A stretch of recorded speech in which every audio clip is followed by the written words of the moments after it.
All right.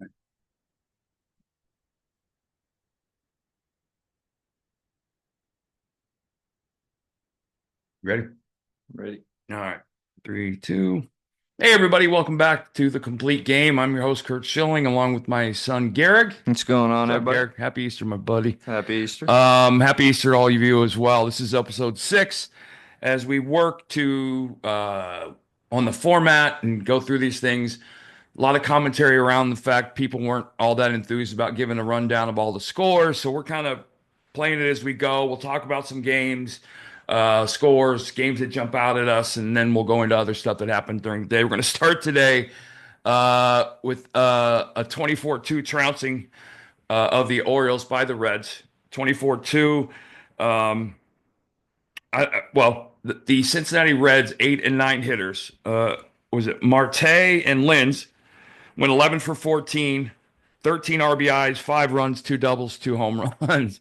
The O's brought in Gary Sanchez and Mateo, the shortstop, to throw the eighth and ninth. They combined to go 2 innings, giving up 9 runs, walked 3 as they go. And it actually, I had an Oriole fan text me today. Oh my God, what happened? And I replied, these games are a whole lot easier to walk away from than dropping a 3-run lead in the ninth.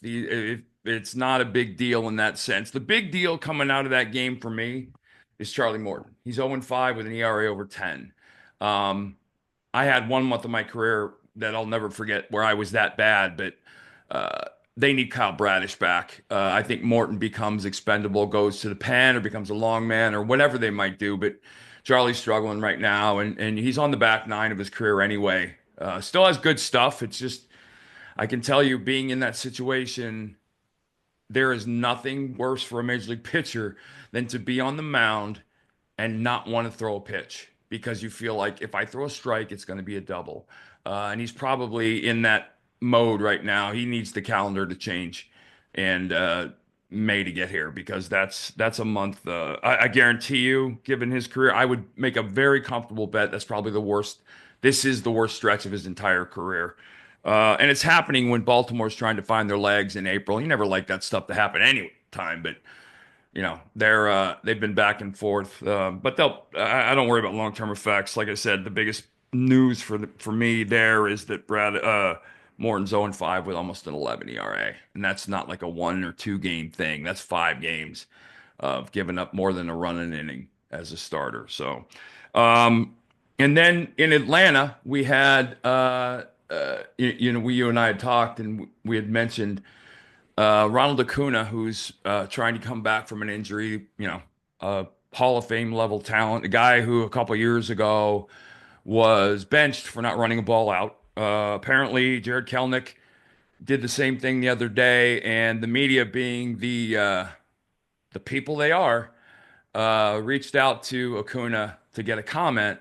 And I can't preach from a pedestal on this one because I did this. It certainly wasn't trying in my career to, you play these things out through the media. It's never, ever a happy ending because they're not going to take the comment, print the comment, and move on. They're going to extrapolate from the comment what he really meant, what he was trying to say, all the things that the tweet he tweeted it, and then it came back down an hour later. Thank Um, God that wasn't around when you played.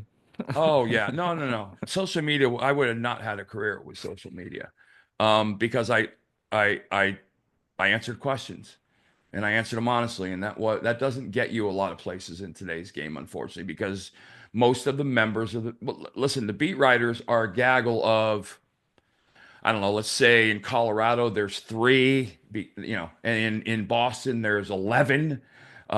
They're trying to fill their notebooks every day with material. I was a dream for them because they knew I wasn't going to answer any questions. Yes, no. I was going to answer them with my thoughts. And I always tried to explain to people, they were like, oh, I love the way you tell it like it is. And I'm like, I don't tell it like it is. I tell it like I think it is. That doesn't make me right. That just makes me me. I had a situation, I did one of my regrets of my career. When Scott Rowland was young in Philadelphia, someone had asked me about Scott's future. And I said, well, he's playing on turf. Clearly he's not going to want to play on this turf. I would imagine he'll leave as soon, no business whatsoever speaking out of turn. That turned into a monster story in Philadelphia. And it put my teammate in the crosshairs, for, especially worse, nothing worse than a guy who doesn't want to talk to the media, who just wants to show up and play, has to deal with that. And I forever regretted that. But what Acuna did, and he said something to the effect of, if that was me, I would have been pulled out of the game. You're damn right. You should have been pulled out of the game. You should have been pulled out of the game when you did it before. You're playing in the big leagues. This is not the NBA where you can lose by 55 points in the playoffs and have it everybody just kind of go, oh, well, that was a bad night. You can't. This game demands, and the fans demand, and rightly so. They demand you play as hard as you can play. 2.5 hours, and by no means is it easy. But after Pete Rose's career, nobody has the right to not hustle down to first base.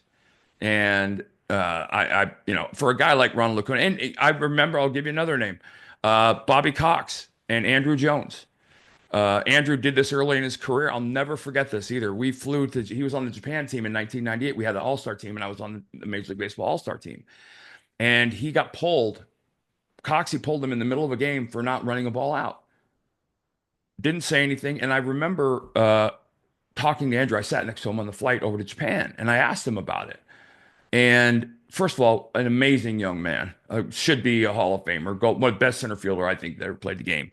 But he said, yeah, I asked him about it, and he said, yeah, he did exactly what he should have done, which is exactly how you want your young players to be. They know, everybody knows when you don't hustle or do those things. Anyway, I think that's especially they're struggling. They're not playing well. You don't want to have to play. And I always used to say this in Boston. There are certain markets where you have to play 3 games a day. Pre-game media, the game itself, and the post-game media. And you don't want to bring your teammates or your team into that. And that's kind of what those things do. They need him back. They need him healthy. Yeah. It's got to be frustrating to be him in that situation. Yes. Watching his team go through that. But the only thing you've done is, without being on the field, you've made it harder for your team the next day. And that's not. It's got to be like you said. It was a tweet, right? So right. It's got to be. I mean, you say yourself, it would have been no career like the one you had if you. It's got to be hard to sit at home all day when you have people that have access to you. Right. Unlike when you were you're talking about the 3 games you played. These guys are playing games all day if they're on social media. Right. Yeah, I can't even imagine. But you've made it harder, if even just a little bit, for your team the next day, because instead of talking about who they're facing that night and all those things with the media, or they're answering questions about you. Say it again. They're answering questions about Ronald Acuña Jr. Right. And you're not even in the clubhouse. Yeah. Right. So there's that. And then the Yankees today, Max Fried lost a no-hitter in the 8th inning. And it was odd. He gave up a ground ball to first base. Goldschmidt misplayed it a little bit, kind of short hopped him. Initially ruled an error, later changed to a hit after they got a hit, a real hit in the game. And it was kind of weird because the official scoring, a lot of people don't know this, but the official scorers are at their discretion. They can call anything they want, anything they want. And a lot of them just aren't good at it. They called it an error, so he still had the no-hitter. He ended up giving up a clean single, and then they changed the error to a hit. Booney said, I thought it was a hit right off the bat. I thought it was a hit. Yeah, I did too. It also goes to show you, for those of you that think that you stick your worst player in right field and your first infield defender at first base, I had a couple of the best first basemen ever played the game, and I can tell you the amount of runs a first baseman can save. I want to play like that. Rico Brogna, the best I ever played with. Mark Grace, J.R. Phillips, J.T. Snow. Kevin Youkilis was very underrated. It makes a tremendous difference on your defense. And that's all to say. Max pitched a phenomenal game. They won that game, I think 1-0. They're struggling right now with Devin Williams, who gave up 4 last night before. He's got a 9 ERA, who needs to settle down. There's nothing worse than a closer who lacks confidence. I don't know Devin, but it's hard when you're not getting outs the way you're supposed to get them. And this guy was as locked down as they come. That needs to fix itself, rectify itself. And I'm sure Booney will find it. I've talked to you about Booney, and I've talked to anybody, one of my favorite human beings I've ever met. I think he might be, next to Terry Francona, the best people manager I've ever met. They got to find their way through that. So And then we had What do you mean by that when you say people manager? Are you talking about like player a manager's personality job or in the big leagues is not to X's and O's. It's not hitting. yeah? It's your bench So coach. It you're saying is. player coach type, like a It Mike is. Tomlin, I like need my 25 guys, and that's why Bob Melvin was so amazing at it.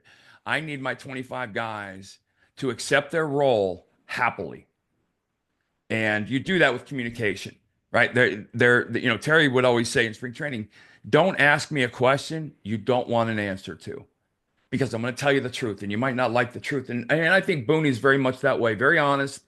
Um, got thrown out of another game. He's turning into Bobby Cox. Judgy hit a home run, and they screwed up the replay, and Aaron got thrown out. Um, he likes getting thrown out, I well, think. it's funny because when we were at ESPN together, Aaron didn't cuss. He'd say like cheese and crackers, cheese and rice, and things like. And it was fun. It was funny. But I hear the mics on the field. Oh yeah. Holy crap, he's going off. Still one of my favorite quotes. My guys are savages in the box. Um, but I can You tell know you, the guys loved that too. They oh loved that man, he's shoots yeah, me. yeah, exactly. But that's who Booney is, and that's why I listen to Yankee fans who get frustrated very quickly, like but Red Sox fans and Phillies fans, and they were talking about. I can promise you this: whatever happens, if the day Aaron Boone leaves that clubhouse, and that chemistry will be worse for it. He is as good as anybody I've ever seen at it. I text with him back and forth every now and then, and I just he's somebody even though it's hard to root for the Yankees because they're the Yankees, I always root for Aaron because I know what kind of person he is. Scary moment today. Luis Arias hit a chopper in the infield, and one of the things that I always worked on, I thought that I was good and consistent at was fundamentals. And there's a couple things that happened. First of all, the Diamondback second base or the Astros second baseman Mauricio Dubin ended up covering first on the play. Framber Valdez was nowhere to be found. Mistake number one, and Dubin had to back through the base. He didn't have to back through it, but he did. And Arias, if you watch the replay, it wasn't a collision as much as it was Arias just hit him and stopped. So you worry about a little whiplash or whatever that he got carted off the field on a cart. Thumbs up when he went off. I think he'll be okay. I mean, but if you watch that play, there was just a cavalcade of mistakes on that play. Valdez should have been the guy taking the ball, and all that goes with that. But he was slow to get off the mound. But hopefully, Luis is okay. I think he's on his pace for 5 strikeouts this year total. He's a throwback. He's to a former time. I mentioned when the rules got changed in baseball, we saw two of the new rules impacting games. The Brewers stole 9 bases today, and I've said since that all the rule changes came in that the impact on statistics would be the most significant with stolen bases. I don't know. Ricky Henderson might have stole 250 bases in a season. If to keep a guy close, and you're going to see what you're going to see is a lot of runners, and I've already seen it, who will take just a stupid large one-way lead. Most runners, if they can take a one-way lead almost to second base, and if they know they're going back, they'll draw a throw, and then if the rule is after that third one, if you don't get him out, it's a balk. So on that, after the second one, you get what you get. You got 9 stolen bases by the Brewers today, and that's why I think stolen bases. And I've never been a proponent of being a monster stat unless you're a guy who's successful 85 or 90% of the time. But you're going to see the stolen base numbers both around the league and individually jump through the roof in some cases. And we're going to get a guy. There's a couple prospects in baseball. We're going to get a couple guys who are stealing 80, 90 bases in the minor leagues. They're going to come to the big leagues and run off 150, 170 without blinking because of that rule. And I think it's imperative if you're a pitcher to understand how to fix it. Number one, be quick to first, but most importantly, your time to home is everything. 115 was the target for pitchers, given most big league catchers release. If you can't get under that, then it's your own fault. And that's you'll hear base runners talk about it. 99% of stolen bases are never on the catcher; they're always on the pitcher. His inability to hold runners or his slow move to the plate. I'm not a proponent of the slide step. I think you should have a delivery that's consistent.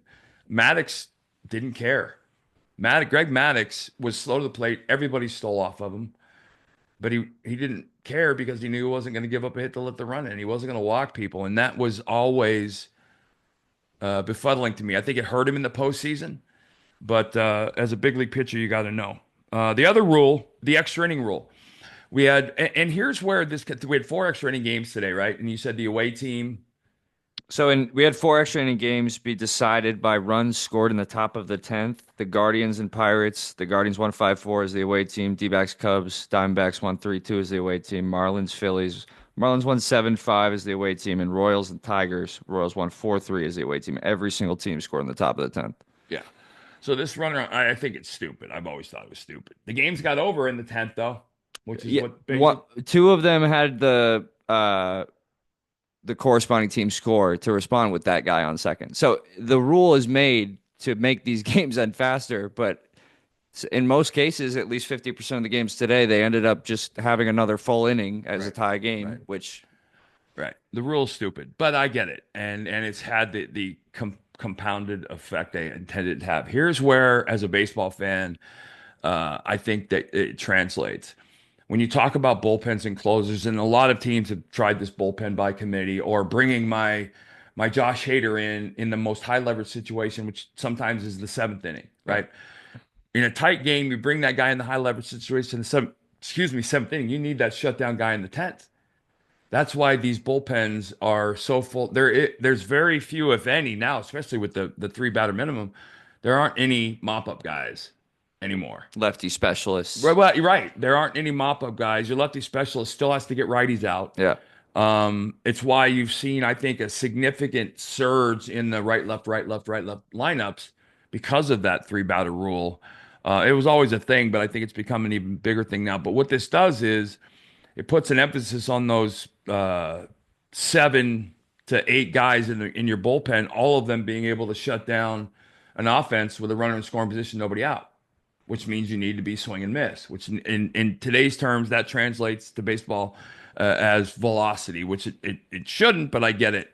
The other thing, I just want to, real quick side note, there's a word that's come about over the last 10 years. I can't stand it. And my skin crawls. Velo. It's velocity. It's velocity. The term velo is, to me, an Ivy League entry into Major League Baseball language. I've never heard it called that ever in my life until like 10 years ago. And it always seemed like it was always the guys that never played the game using, oh yeah, his velo's off. I'm like, why does it velo? Why? But that bugs me. Anyway, so yeah, those 2 rules are going to be a big deal. The other thing I wanted to comment on, I saw this today, and I never question injuries in a sense. However, Tyler Glasnow went 4 innings today and came out with leg cramps. Hold on, let me get the quote. I want to make sure I get the quote right. I just don't. I don't understand. I mean, I never played Major League Baseball, but I was in the locker room, and I remember when guys would come in off the field, there was never leg cramps when you played. That guy would have been torched or excommunicated at least for a little bit. Known, right? Yeah. Until after. Yeah. That would have been kept under. Yeah. I mean, he would have had to have Paul Pierce shit down his leg. Right. And that would be the leg cramps. It would be. My biggest problem comes after the game, and here's the comment. He doesn't know what caused these episodes. I think we'll try to figure some stuff out. And again, I'm going to reference my career because that's all I have to go on. When the weather started getting hot, or I was pitching a day game, or the weather was going to be hot and humid, I spent 4 days hydrating. Because I would drop anywhere from 8 to 15 pounds in a hot game, a day game, or 100. On some of those fields it's 150 degrees. I can remember playing, it was 160 on the turf in St. Louis, in the old St. Louis. But that's part of attention to detail. Cramps. That's again. I'll just talk as a fan. Like, that sucks. I'm a big hockey fan. Right. Like, you're gonna have to lose teeth for me to be like, all right, man. Like, to come out of a game and be like, yeah, my leg's cramping. That's why I suck. Like, that is. Now, it's a different time and a different place, and this is not a back when I played. Guys were tougher. The game is softer now, but far softer in many many ways. But you didn't earn your paycheck, dude. I mean, do you think David Wells was very well hydrated when he threw his perfect No, game? Like no. that's And David Wells came out of a World Series game because his back hurt, ended up costing his, I, everybody talked about. He always talked about I need to be fat to be but good. guys are battling through injuries all the time. So that's what Yep, more so what I'm getting at. yep, Like I can only speak to it as a fan.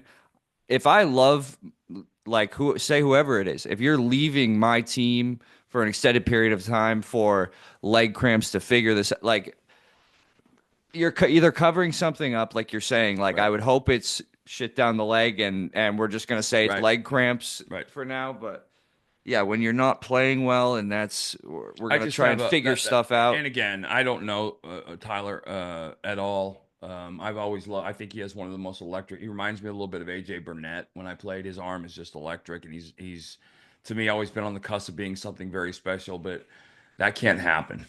That can't happen. And being down in Florida, it's nice and it usually is warm when you're pitching down there. That's where you get. Like I said, I had a very very strict legitimate hydration routine before day games. Always before I pitch in a couple days, but day games and hot games, I made sure, and never had a cramp in my life until after I retired. And cramps are caused by dehydration.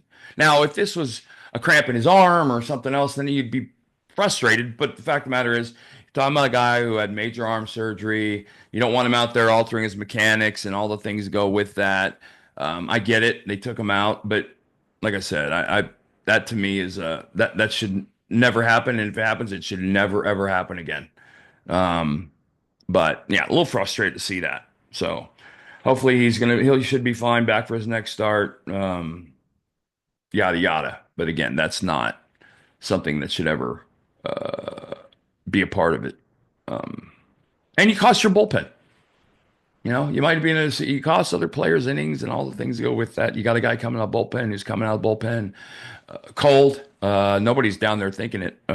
Which I meant to mention, by the way, guys, in the 24-2 game in the Cincinnati O's game, I can tell you when you're in the bullpen and that's happening, you're praying the phone doesn't ring because you know that it's one of those days when it doesn't matter what you do or how you do it. People are giving up runs. And when you're on the bench, you're waiting for the call to get an AB because everything's going your team's way. So, anyway, wanted to close out this episode with a person.